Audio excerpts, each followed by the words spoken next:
Hi, this is Dan Henk. Welcome to another edition of the Skull Sessions. Today, my guess is he writes under the name Robert Howard. I think Seth Wilkes is his actual official name, but his horror name is Robert Howard. Am I correct with that? Charles Howard. But yep, Charles Howard. All yep. right, I was close. I was close. Yeah, that's okay. All right, man. So let's talk about what you got going on. Yeah, sure. So I'm indie published, so putting these out on my own, but I just put out a book called Welcome to Osprey under Charles Howard. That came out April, I believe. And yeah, just a book on a novel kind of like what is it, like cosmic horror type thing. So HP Lovecraft kind of meets Stranger Things. Right. Well, Yeah. that's my favorite genre. Yeah. Oh yeah? Okay, Yeah. cool. Yeah, I love that. I like Lovecraft, but I feel like he's a good textbook for horror. So maybe like Exactly. Actually, I agree with you perfectly because yeah. I think he has some great ideas. And what people try and do wrong is they try to write like a next chapter of his mythos. It's like, hmm no, that's his mythos. Be hmm inspired by it. Don't like try and copy it or add on to it. Yeah, for sure. Yeah. And I think like a lot of people like might be turned off by his flower language and not a Yeah, lot well, of that's the other thing. dialogue and It's very whatnot. florid prose, so it's very much of Exactly. that era. So I enjoy it, but it's like a short story thing that works for him. hmm You Yeah, shouldn't try and exactly. replicate it. Yeah. Yeah, but I think like what he does with horror is just like it's amazing, like just the cosmic, just being beyond like humanity and whatnot. I like the themes of that. So Right. I I don't try to write Lovecraftian, but for some reason, whenever I write, it kind of turns that way. So Right. yeah, yeah. No, I agree with you. Like mostly what I write is kind of cosmic horror, and I have elements that are very Lovecraftian, but I'll never have Cthulhu in there or like hmm any of like his mythos of ancient gods because I feel like that's not mine. I shouldn't do that. Yeah, yeah. I understand it's like it everybody feels free to write in that world, and I enjoyed that too. I like some Neil Gaiman stuff when he delves into that. But I do I think the Neil Gaiman is probably one of the few who could pull it off. yeah. Yeah, and for me I kind of like just more emulate it, but yeah, I don't actually write. I don't have a Cthulhu or whatnot. I'm not actually in that world, but yeah. Okay, so what do you have out? How many works do you have out? How can people find them and what are they about? Yeah, for sure. I publishing doing the wide thing, so they're uh, kind of available everywhere. But Amazon is obviously the biggest one. So I don't have a this is a hobby for me, so I don't have like a big website yet or anything like that. So mostly I just say if anybody wants to check out some of my books, Welcome to Osprey is on Amazon.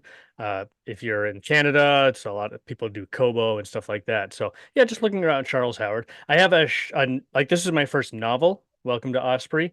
But I have a short novella that I wrote before that, The Candle. So those are the two works, both of them pretty Lovecraft inspired. Okay, you said you have one shorter workout. Is it also like self-published, maybe hmm on like KDB or something like that? Um, exactly, yeah. have you talked Uh, to like a Weird Tales or Cemetery Dance or any of those magazines about getting in, or have you just kind of avoided that? it's kind of just doing it, doing my own thing and putting it out there. Like I said, I work in animation as my full-time job. And this is kind of like just writing stories and putting them out there is just, like I said, the hobby that I do. Oh, cool. What kind of animation do you do? All like all kinds. It's all contract work when you work in animation. So I've worked on lots of different shows, a few shows on Netflix, like F is for Family. I've worked on Final That's a great Space. show. Yeah. I love Bill Um, Burr. Yeah. yeah. And Final Space. And then I've worked on, other than that, it's mostly like kids shows or preschool stuff like that. So I do it's all drawing. So this is writing as my hobby is a good way to get that muscle exercised. Yeah. Yeah. No, well, fortunately, you have a creative side, project. Like your day job is actually creative. So, Hmm. like, too many people are stuck in like boring day jobs, and they like hash it out. Like, whatever they write, they just hash it out at night, bent over a computer, hating, dreading going back to work. Hmm. Yeah, that was the thing. A few years ago, I worked at a job that I did hate. I did not enjoy my job. This is before I got into animation, and I just hated getting to work. And writing full time was like my 100% focus. Where like basically wasn't enjoying life because it was like I was failing at becoming a full time author, and then I had this job that I hated. Um, so then I got into animation, loved my job, but I still got stuck in that mind frame of wanting to be a full-time author, and I wasn't enjoying the the work that I was now doing that I loved. So it's only been kind of recently that I've acknowledged that writing is, at least for now, a hobby, and it's freed me up to enjoy the work that I do like a day job a lot more. Yeah, I kind of have a similar trail. It's like I moved to New York City to be a comic artist, Mhm. so I wanted to do like illustrated stories and ended up tattooing. Now like now I own a tattoo shop, but at least I do something creative when I'm not writing. Yeah, for sure. And yeah, comics, that was my big thing too. I'd love to do more comics, and that's a plan that I have down the road, but it's so time intensive. Comics is like just you can write so many more stories like written wise as opposed to having to like do a graphic novel that'll take you at least a year to do. Right. Well, the thing with like graphic novels, like I mean, there are some people that pull them off amazing. Like Mhm. Alan Moore is a master. Anything he does, like Watchmen or Swamp Thing, Neil Gaiman is really good. Frank Miller is really good. But I guess what because what I've noticed with interviewing people a lot for podcasts is like people that have graphic novels they already kind of recognize the struggle. But people that don't, they're like, I love to put one out, but you have to pay the artist up front. It's Yeah. like it's like, well, yeah, they're not just gonna trust it's gonna make money because I mean that's so much time involved in the career. No, for sure. Yeah, I'm definitely blessed in that area where I don't have to like worrying about cover art or any kind of little art that goes inside. So I definitely I realize I have um some bonuses on top of what other people might have. But yeah, it's definitely a big investment if you want to get into like a graphic novel but don't have the art chops. Yeah, no, Yeah. it helps. And like I'm on DeviantArt, I'm on like Mhm. ArtStation and stuff, and I have all my art out there, and I've done lots of art for like magazines and Mhm. bands and whatever. So people are like, "Oh man, I love your work. I have this great idea for a graphic novel. How about I write it, you illustrate it, and when it sells, we'll make money." Yeah. Like you have no idea what it works like, and I like to write my own stuff. So why do I want to draw what you write? Yeah, exactly. That was what when I was growing up, one of the dreams was Marvel or DC for comics, and then I was like, I really don't want to draw other people's characters. I want to make my own stories and draw that. Yeah. That kind of happened. I had an interview with DC Comics, and that's right when they almost all folded. Like Hmm. the movie saved them. If it wasn't for the movies, there'd be no DC or Marvel. Hmm. And I remember I interviewed at DC Comics, and I had this like I just got out of art school, and the editor was looking through this very slick portfolio. He's like, "Well, this might work in art school, but let me tell you what sells." And he pulls out a comic of Superman punching Lex Luthor. It's like a splash page. He's like, "You want to do this?" I'm like, "No." He's like, "We don't have a job for you." Yeah. So yeah, so I'm glad I didn't go down there because I in this podcast I managed to interview some of my art inspirations coming up, Oh, that's awesome. and they teach at schools now. They teach at colleges. It's like Marvel kept all the rights. They Hmm. had no rights. Hmm. Yeah. But let's get back to you instead of like going in a trail of misery with artists and writers. Yeah. So you have a collection of short stories and you have a full book out. Do you have a website? Do you have a Amazon authors page? Amazon authors page. Sure, yeah, for sure. If you just write down, Google in my name, Charles Howard.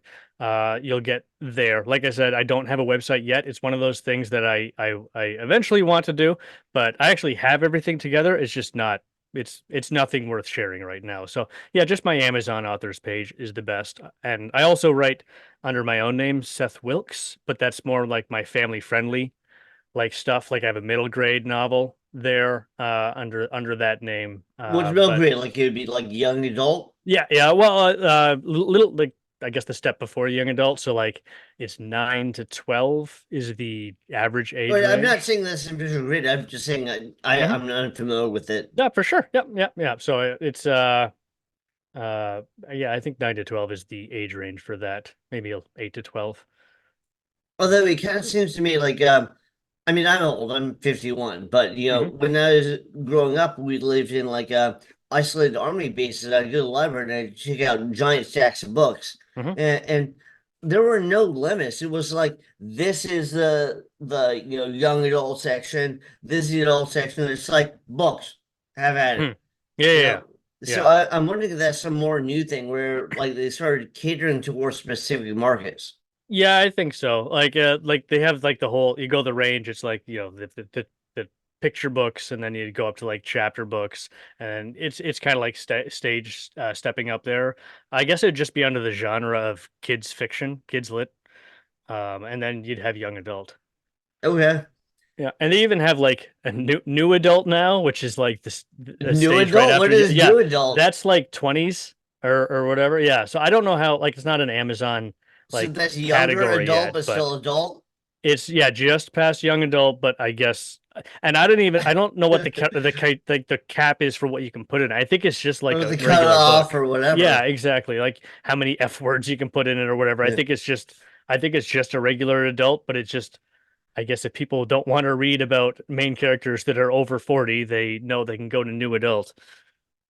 It's weird because like back in the late 70s when I checked stuff out from the library, like like Philip K. Dick and like HP Lovecraft, all the stuff like they're nobody like categorized it and cut it off and said you can't read this, or whatever. It's like and whenever I did read something that was kind of angled more towards kids, I felt like they were talking down to me.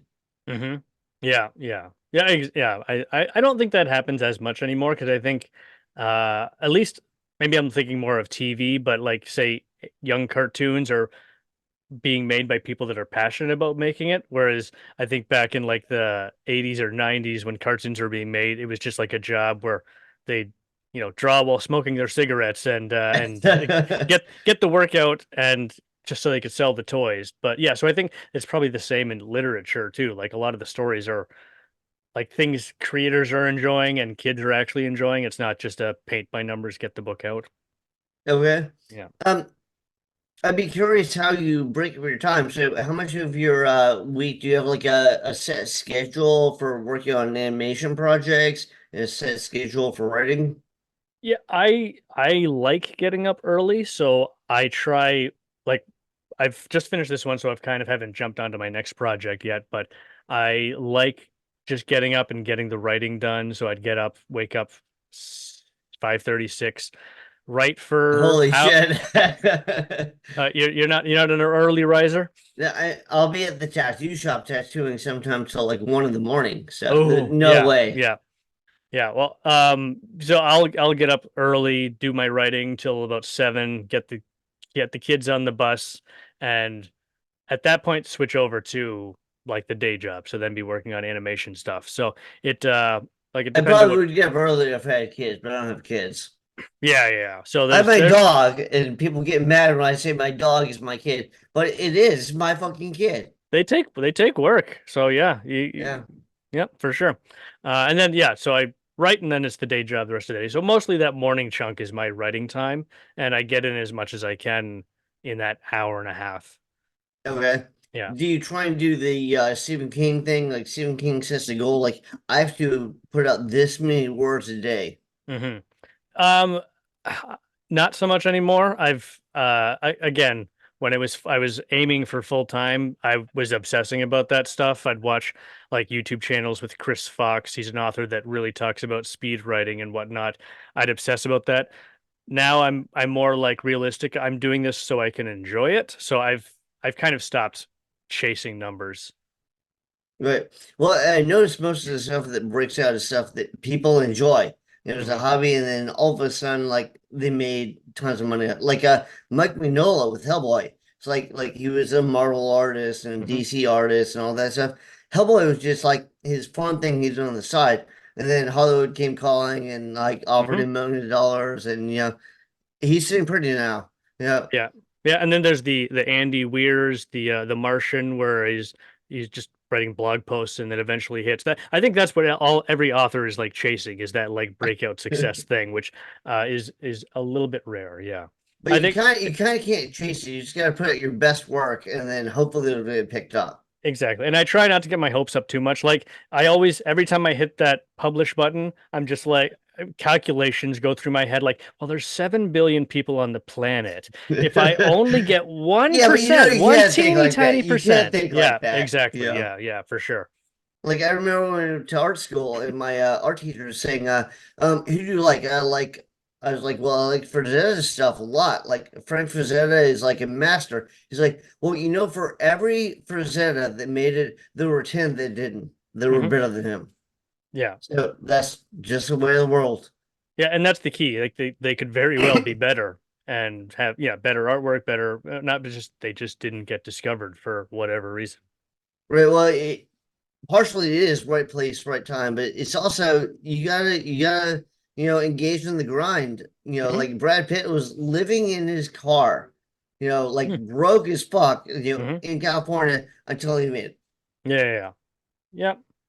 So speaking of which, what do you do like marketing wise or putting it out wise?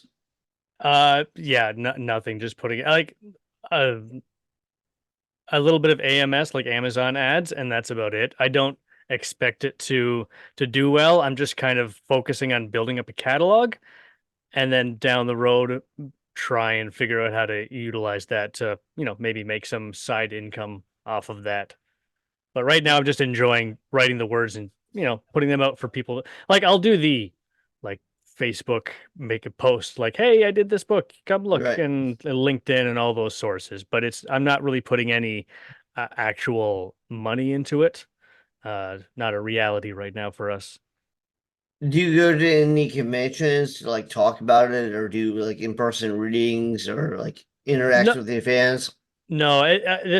I'm thinking about that kind of stuff now. I also do uh caricatures. I did that for the longest time, in theme parks and stuff like that.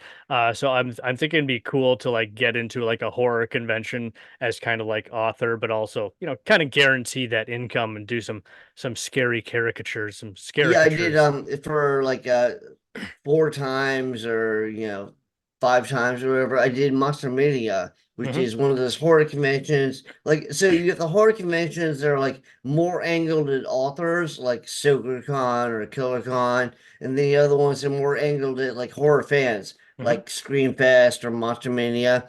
So when I do Monster Mania, I'm friends with the guys who do the comic book The Living Corpse. And so Hmm. they would always sit next to me and they would do caricatures. So the entire, show, they'd do characters. They were swamped, Hmm. and I always have a booth next to them, like selling, my books and my artwork, and like, I got some response, but nothing like them. So Yeah, yeah. yeah, I think that's a good avenue. Like if you go there and you put your stuff out, and then while they're waiting for you to finish the caricature, they can check out your books and see what's going on. Yeah. Do you have there's like horror wise convention, there's nothing around me. There's like a comic book fan expo. I'm in Canada. There's an fan expo, which is a Canadian event in August and whatnot, but nothing horror specific. Do you Well, find there's lots of those? I found that comic expos don't do that well for me. Hmm. It's weird because I'll go there and I'll have like tons of illustrated books and art prints and all that sort of stuff, and they only want comics. Yeah, yeah. You know, And there's so much other stuff there too. yeah. Well, I mean, there is a lot to look at, and what Yeah. I've noticed, like the best the best feedback I've gotten is like people that I look up to and respect their artwork will like my stuff, but it's like it's not a big seller at all. but horror conventions are a lot more open. And I think like if you're looking for good ones, like Monster Mania is really good. That's very well attended. That's I know there's I think there yes, twice a year, and it's in Cherry Hill, New Jersey.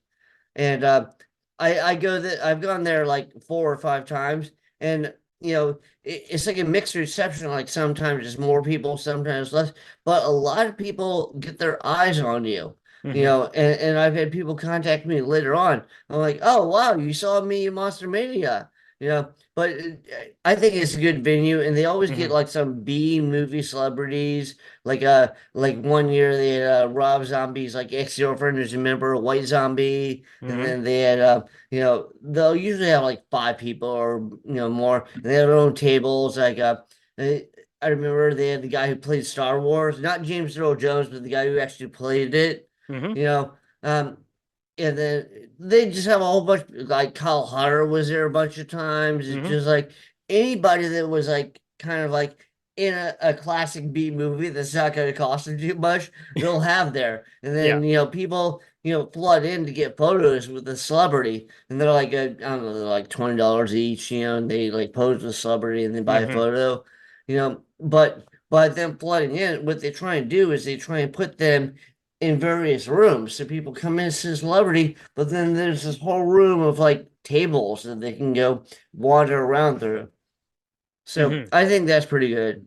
I definitely want to try one. I was just googling the Monster Mania. It looks really cool from the website so far. So yeah, hopefully I'll be doing some more conventions and stuff coming up. Okay. There's also Scream Fest. It's in Orlando, Florida. Hmm. It's once a year. It's kind of like Monster Mania, Hmm. basically. Um, and I know they had like a portion that was like a tattoo portion for a while, and one guy ran it. They weren't real happy with him, and they talked to me. So I ran it for 3 years, Hmm. and then there was somebody else now. Eh, but there are two separate portions. So there's like Right. a tattoo room with a little group of tattoo artists, and then a whole like horror convention. And it's a good horror convention. Yeah. So you were doing tattoos just like at the convention there? Like were you Yeah, able to it's do? like in the tattoo room. So they had like a screen fest, and like one room is like the horror room and with Hmm. all the horror stuff going on, and one room is like a small selection of artists who kind of specialize in horror. Hmm. Which I'm one of those. So it'd be like 6 artists. What can you But get it'd be done in a good. short what can you get done in a short time frame like that, tattooing wise? Well, it's like the convention lasts all day, Okay, so yeah, yeah. it's like maybe you'll make an appointment at like 1, and you'll get done by like 7 p.m. Yeah, You okay, know, yeah. so Okay. you have plenty of time to get stuff done. That's cool. All right, so is there anything else that people should look at? Like I know you said you don't have a website. Yeah. Honestly, no. The main website I have is just my animation portfolio, and that's just art stuff. So nothing really horror wise. I am going to be Well, putting out people can look at that. Where would they at go if they want to non-horror see your stuff. art? It's portfolio.sethwilkes.com, and they can just see some of the stuff I'm working on in film and mostly TV. But I am putting out a in the middle of getting an audiobook for this book out. It's just doing ACX, which is like they'll through Amazon. So it's pretty No, good. It I should know be one of out. my books is do that. They Yeah, do yeah, like a yeah. percentage, yeah. Yeah, exactly. Yeah, and it's going really well so far. So it should be out August, maybe September. Okay. Yeah. So you have the Amazon authors page, and then Hmm. obviously I mean on Facebook. Like, Hmm. are you much on social media, like Facebook or Instagram or anything like I wouldn't say I'm active, but I have Facebook. So yeah. that? Yeah. So, what would the best way for people to contact you be? Like, Yeah. if they want to buy your book and they wanted like a signed copy or something like that. Oh, okay. Yeah. Well, they could. Let me just look up the website real quick. I can't remember what it is. Obviously, yeah. Big priority for me. If I'll just say nothing right now. I can send you a link if I have it, but on the Send me a spot. I link can't and find it. I'll put it up top so that like Okay, even though yeah, you sure. can't remember, people will see it if they Yeah. watch the video portion of it. Hmm. But all right, man. So before we cut it off, do you have any recommendations? Actually, I have two questions. One Sure. is you know, I know a lot of people hate to do this, but it's like if you had to compare yourself to something like if you were into this, you'd be into this. Hmm. Not too hard. I've grown up reading Stephen King. Like that was like my main input for horror for the longest time. So I've definitely I'm not going to say I'm as good as Stephen King, but I've definitely taken in a lot of his writing style, I would say.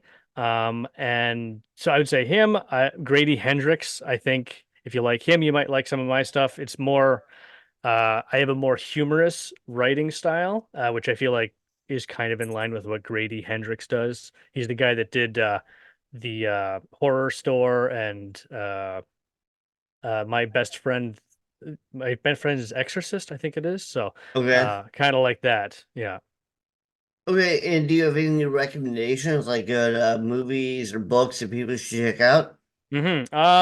I love another thing I put into this book is just all of the like nothing new, but The Thing. I just love that movie, so I've tried to put a little bit Okay, of John that Carpenter's kind the of thing. hey, Yeah, it's John awesome. Carpenter's The Yeah, Thing. Yeah, yeah, not That's Howard very Hawks. much Lovecraft influenced cosmic horror. Yeah. Yeah, for sure. Yeah, so that's definitely an influence in this book. But I'm trying to think what the most recent thing I saw is. I finally watched the Voyage of the Demeter. I don't know if you've seen that one, based off No. of the. It's the based off of like one little chapter from Dracula. It's like the voyage where Dracula is getting the coffin from like Transylvania to Transylvania yeah to New York or to whatever. yeah Yeah. to England or and it's just like the voyage there. So it's pretty good. I wouldn't say it's anything right home, but I'd say worth seeing. um, I heard the second iteration of Dune is out, and that's really good. I haven't Mm. watched that yet, but like I love the book Dune, Oh and I yeah, like I yeah. like the first. I even like the David Lynch movie, but Hmm. I like the first segment of that. So I heard that's good. I haven't seen it yet. I heard Yeah. Guardians of the Galaxy 3 is good. I haven't Hmm. seen that yet. Hollywood puts out a lot of crap these days, but maybe they always have. I don't know. It Yeah. seems like right around like late, like late 80s, early 90s, they're putting out some really cool stuff like Pumpkinhead, or like, Nightmare on Elm Street, or, but they dropped off again. So, Yeah. Well, who there's a knows? if I'd suggest checking out The Void, which is Oh, I've seen that. Yeah, it's oh good. yeah, yeah, Yeah. Canadian production, but definitely goes after that Lovecraftian Lovecraftian and that vibe. Yeah. the who made Pinhead that Oh, Clive Barker. Yeah. Clive Barker. So that vein and also like it's all practical effects and makeup and stuff like that. So no CG that like no. And you know what was kind of clever is like, so Clive Barker is gay, and like a lot of the like leather and spikes and stuff that he uses with Hellraiser was kind of inspired by gay clubs in London. Oh really? I didn't know Yeah, that. so it's like it is in a way it's very realistic, turned even more horror, which is very Clive Barker. Yeah, for sure. Yeah, horror is best when there's like a good chunk of reality thrown in there too. Yeah. I think that's Stephen King's strongest thing too, is like his stuff is very believable. Hmm. He has a little problem with ending sometimes, but his stuff is very believable. Yeah, it's I feel like it's believable and like you fall in love with the characters. Like you enjoy the journey so much, you kind of forgive him for kind of the Uh, misstep at the No, end there, but it's true. People will say like, "Well, this was kind of like I felt like a mediocre output of his." I was like, "Well, I enjoyed it. I had yeah. fun." And I come back to his books. Like I am on like almost like yearly I'll come back. I'll do it. I'll do The Stand. Maybe not yearly, but regularly I'll come back and listen to the audiobook on It Stand um The Shining, books like that. I'll just I liked it. reread I them. like the recent Mhm. reimagination of it, Yeah, for sure. I liked the first one more than the second one, but they're both good entries. even with the clunky space spider at the end. Yeah. Yeah, yeah. It was much it was a lot better than the first one. It was a little they held back a little bit more, whereas the second one kind of just went showed their hand a little bit I too don't know. I much. thought it was kind of cool when he lures the kid into like the sewer grater and then chews his arm off. Yeah. But Oh, yeah. Well, it was the first ones. That was yeah, they did it well then. I think that was the oh, first one. Yeah, yeah. all right, man. Well, thank you very much. Do you have anything else you want to add? Anything else you want to say? No, no, not at all. Thanks for having me on. Yeah, really enjoyed it. Okay, awesome.